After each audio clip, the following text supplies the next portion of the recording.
Yang kedua, bila orang tua menjodohkan, memilihkan, sedangkan anak tidak punya pilihan, sedangkan yang dijodohkan oleh orang tuanya itu sekufu, sekufu itu sepadan, maka anak wajib nurut sama orang tuanya. Saya bacakan takbir di dalam kitab I'anatut Thalibin. Walau ayyanat mujbaratun kufuan wa aradal abu awil jaddu al mujbiru kufuan ghairahu falahu dzalika wa in kana muayyinuha yabdhulu aktsara min mahril mithli fil asal li annahu akmalu nadhran minha wa thani yalmizuhu ijabatuha i'fafan laha wa ikhtarahu as-subki wa ghairuhu qala al-adra'i wa yadhharu al-jazmu bihi in zada muayyanuha binahwi husnin aw malin amma ghairul mujbarah fayata'ayyanu muayyinuha qat'an litawaqqufi nikahiha ala idniha. Jadi kalau memang seorang wanita sudah punya pilihan, segeralah berkomunikasi dengan walinya. Kemudian wali akan mempelajari, karena wali itu lebih pengalaman. Jangan sampai anak ini nasibnya seperti bude buliknya yang tidak nurut sama orang tuanya, akhirnya terjerumus dalam kehidupan yang pedih. Nek cek nom-nom muni ngene, alah pedih gak popo, sing penting bersama yang dicintainya. Wi nek cek nom, nek wis duwe anak loro rekoso. Makanya ketika orang tua sudah memilihkan, yakini itu adalah yang terbaik, karena jodoh itu pilihane dewe, pilihane wong tua, pilihane konco, iku sebenarnya podo wae. Sing penting kawam, sing penting carilah laki-laki. Sampean cara memilih jodoh itu gimana toh sebenarnya? Sing sampean pilih apanya? Gantengnya, kemudian hartanya, terus wah banyak ini. Begini, orang yang pinter ngaji, bahkan lulusan luar negeri sekalipun, itu tidak menjamin dia itu punya tanggung jawab terhadap istrinya. Lah, terus kita bisa menilai dari mana kalau yang pinter ngaji saja tidak punya jaminan? Soalnya ada ustadz itu loh dinikah sama ustadz ini, padahal pinter ngaji kok istrinya sengsara ya. Watak karo watuk iku beda. Nek watuk di komik mari, nek watak itu kudu terus menerus tabiat. Anda bisa mempelajari satu, ilmu agama pasti. Yang kedua, cara bersikap itu kita bisa nilai dari ketika dia safar. Safar itu apa? Ketika bepergian. Watak asli seseorang itu akan muncul ketika dia bepergian.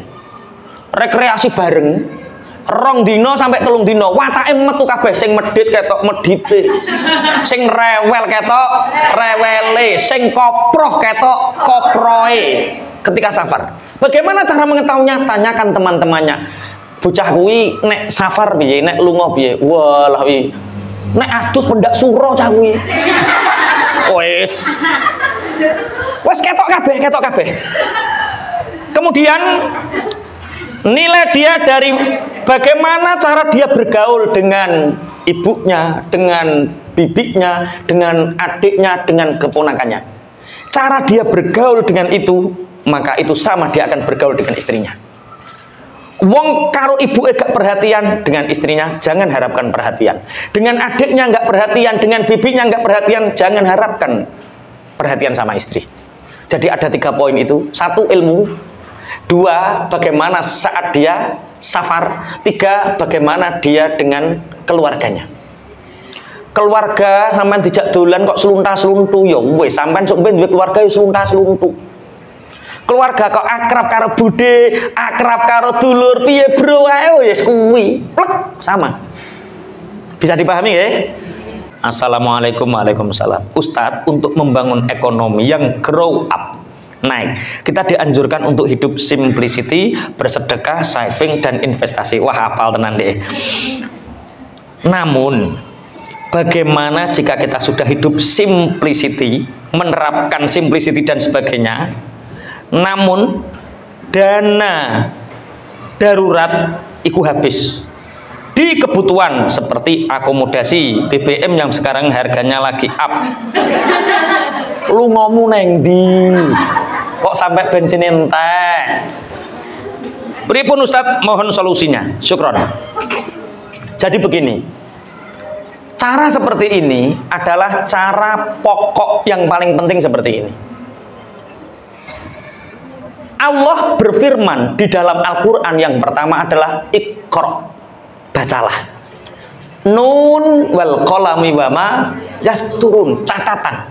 Wal yaktub bainakum katibum bil adl.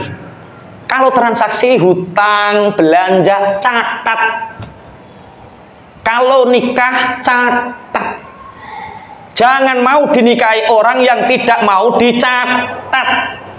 Al-Quran yang berfirman, Allah yang berfirman, Al-Quran menjelaskan hidup itu by data. Nun wal qalami wama yasturun. Nun demi kolam, demi catatan. Wal yaktub bainakum katibum bil adl. Ini untuk apa tak? Agar hidup kita itu teratur. Jelas kebutuhan kita itu sekian, yang bisa kita keluarkan itu sekian. Ini ukuran boros dan tidaknya kita. Lah nek duit piro-piro entek, duit piro-piro entek, iku sing salah dudu catetane. Awake dhewe. Dikai 3 juta entek. Neng yo dinggo gak neng yo golek neh. Piye Bu? Ya ora apa-apa Pak, entek ya digolek neh, eneng ya dinggo. Orang-orang seperti itu tidak akan pernah bisa grow up. Sabar untuk menahan segala keinginan dulu, sabar. Pingin glowing, sabar. Pingin tuku tas yang regane 1.500.000, sabar. Pingin tuku jam yang regane 3 juta, sabar. Tinggal menunggu waktu, nggak lama kok, nggak lama. Sampai menerapkan ini 7 tahun nggak sampai sudah kaya kok. Wes paham ya? Bagaimana cara menyikapi membimbing anak yang sudah balik tapi belum bisa tamyiz? Iki lanang atau wedok? Anaknya maksudnya dua-duanya perempuan. Kalau anak perempuan itu aduh lebih sering dengan ibunya. Nanti wataknya ya juga sering seperti ibunya. Kalau watak ibunya yang nggak baik ya titipkan kepada bunyai yang wataknya baik. Biar dia cepat tamyiz mandiri. Kalau balik, kalau anaknya laki-laki mulai kelas 5 MI, mulai kelas 5 SD, kalau anak laki-laki sering suruh ikut bapaknya. Bekerja ikut bapak sana. Bapakmu ngopi melu bapakmu kono, ben ngerti bapak ben ngerti aktivitas bapak bapakku ki mek apa to terae. Biar anak bangga dengan bapaknya karena anak itu fotokopi bapak ibunya. Bocah kelas 5 SD, bocah lanang cek melo ibu nanti ketika sekolah SMP dia dibully, ketika di pesantren dia dibully. Perkara apa watake kaya ibu gampang merengguk, mutungan. Watake wong wedok kan ngono. Salah sithik, enggak sayang sama aku. Dibully karo kanca-kancane, kurang keren. Makanya nek anake kelas 5 SD, kelas 5 MI, nek lanang kon melok bapake terus. Ben gak kaya duwe watak wedok, ben gagah, ben hebat. Itu untuk cepet tamyiz seperti itu. Anak saya kelas 6 SD itu masuk rumah sakit. Kelas 6 SD masuk rumah sakit. Kenapa? Menendang kaca kantor sekolah. Lah kok mbok saduki yen ngopo to le? Pertama, ketika saya mendengar ditelepon sama kepala sekolahnya, Pak Kiai, anak jenengan sakniki teng rumah sakit lho. Lah ono apa? Tukaran karo koncone. Saya pesan sama Munya, 1, jangan marah. 2, kita harus tahu sebabnya apa. 3, kita respect atau tidak lihat kondisi. Jangan mengambil keputusan saat darurat. Nggih, Bi. Bareng teko rumah sakit, tak tilii di situ ada ustadzahnya, ada ibu gurunya, ada kepala sekolahnya. Kok iso ngene iki piye le? Anakku tak takoki dhisik. Lah ya to Bi, aku main sepak bola Bi. Aku njukuk bal, terus giliranku nyaduk, nek ngger aku ambil ancang-ancang disaduk bocah kuwi. Aku njukuk neh, tak toto disaduk bocah kuwi. Tak hitungin ping telu, nek ping telu tak jotos. Ping telu disaduk dengan bi tak jotos bi bocah. Belayu mlebu kantor guru tak tendang.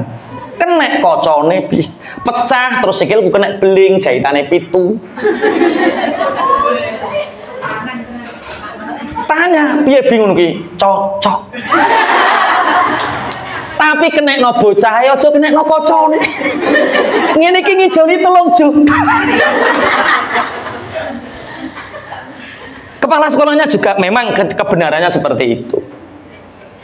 Orang tuanya anak yang dipukul sama anak saya datang. Pak niki pripun masalah? Loh, itu bukan urusan saya, itu urusan anak saya. Diskusi sama anak saya, ini bukan urusan saya. Ini tanggung jawab. Tanya apa masalahnya anak saya mukul? Monggo. Piye lek sampean kok lha anake sampean ngene. Nah, itu cara mendidik anak seperti itu. Jangan ambil hakim ketika kita marah, lihat kondisi. Saiki jahitane 7 biasa. Bocah lanang dibedok wong kok meneng bae ku lanang ta wedok kowe. Harus seperti itu. Lah, ketika anak selalu ikut ibunya, apa yang terjadi? Dibully. Oke ya? Wes. Assalamualaikum warahmatullahi wabarakatuh. Ngapunten Pak Ustadz. Mau bertanya, seumpama kita punya 2 tanggung jawab di sekolah dengan keluarga. Pada hari aktif mengajar kita ada acara keluarga. Ada keluarga sepupu yang mengadakan resepsi walimatul ursi. Ini kemarin ya ini ya. Orang-orang kaya kena resesi, rakyat suka reses, kita seneng resepsi. Sedangkan kita juga punya tanggung jawab untuk mengajar. Pertanyaannya, apakah kita tetap harus pergi mengajar, menghadiri acara keluarga tersebut? Lah ini kok takokno aku to yuyu. Karena ada yang mengatakan bahwa walaupun kita tidak hadir, acara resepsi pun tidak akan terlaksana. Terima kasih, tetap terlaksana. Jadi ini sebenarnya masalah teknis. Saya, Ibu, Mbak, saya sampai hari ini diundang resepsi tetangga, diundang bancaan tetangga. Sampai hari ini pun jarang siap dan jarang bisa. Satu, kalau ada tetangga yang punya resepsi, apalagi ada artis Mbak Tun itu loh, paham Mbak Tun? Elektron loh. Itu Masya Allah, kalau ada artis Mbak Tun itu ya saya nggak hadir. Tapi saya hadir sebelum son dipasang. Saya memberi apresiasi, mendoakan, son dipasang. Nek ngamplop ya rodok luwung. Dadi kutuk ketok akeh. Tangga umpama aku gak teko ridho. Tetangga kanan kiri saya itu nggak pernah ikut bancaan karena aktivitas saya ngajar ngaji dulu. Pernah tak rapatkan setiap saya ketemu tetangga, ojo undang aku bancaan soalnya bar maghrib aku ngulang ngaji, bar ngisa aku ngulang ngaji. Iki nek aku nuruti bancaan terus ora kok berulang ngaji. Tapi satu, bagaimana agar tetangga itu ridho? Bentahun yo tak kei duit wayah kol bapak, tak kei duit wayah riyo tak kei duit, tak kei klambi. Ridho gampang kok asline. Sampean nggak menghadiri resepsi nggak apa-apa, tapi beri apresiasi sebelum atau setelahnya. Oh yo amplopnya diakai yo itu urusannya sampean. Umpama gak diakai pun saya yakin tetangga itu kalau kita hadir itu seneng, kita ikut mendoakan itu seneng. Itu teknis ya. Sebelumnya saya ucapkan terima kasih untuk kesempatan yang diberikan untuk bertanya. Menurut Islam, menerima pemberian dari seseorang itu diperbolehkan. Ya, namanya hibah.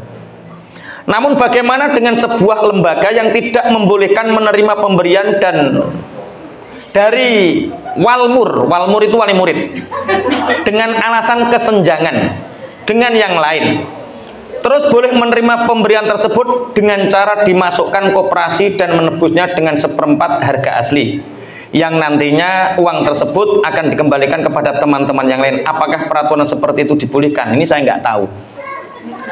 Saya itu ngertinya pendidikan salaf.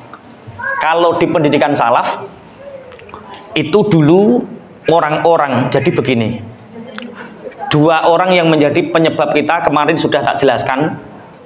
kita lahir itu dari orang tua, orang yang berbakti kepada orang tua, dia dibuat enak urepe. Sing nomor loro lahir dari dengan ilmu itu dari Allah, tapi lewat lantaran guru. Makanya banyak orang, terutama wali santri, ketika anaknya di pesantren itu sering ngasih kiainya. Itu dulu sering memberi hadiah kepada orang alim agar anak kita menjadi alim. Adapun dengan sistem pendidikan yang hari ini seperti ini, hadiah dan pangapunten itu juga pernah saya rasakan dulu ketika saya kecil, ketika SD. Pokoknya sing ringing siji anake wong sing sugih, perkara sing anake wong melarat ra tau ngekeki apa. Nah, itu tapi dalam kaidah fikih ridho bisyai' ridho bima yatawalladu minhu.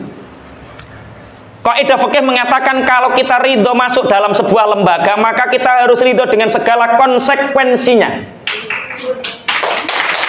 Itu kaidah fikih.